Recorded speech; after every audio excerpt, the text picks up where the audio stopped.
For today's video nga ni mga ka-farmers, may ipiplex gani ako na isad na puno sa atong kamatis mga ka-farmers no na namamatay. Sobrang solid sa bunga sini mga ka-farmers. Pero nakakadismaya lang ba't siya namatay. So nang tiningnan ko nga yung puno mga ka-farmers, yan wala namatay yung mga ugat niya at wala nang balat yung puno niya mga ka-farmers no.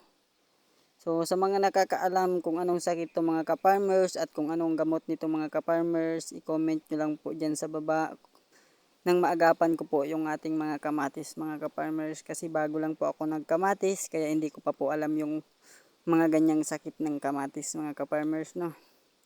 Maraming salamat po mga ka-farmers. Din sa gusto din po magpa-flex, bakasan nyo lang po sa baba, mag-comment lang po kayo, mag-share ng ating video mga ka-farmers para kayo na po yung susunod na ma-flex. Yun na muna mga ka-farmers. Maraming salamat po. God bless all of you mga ka-farmers. More blessing to come.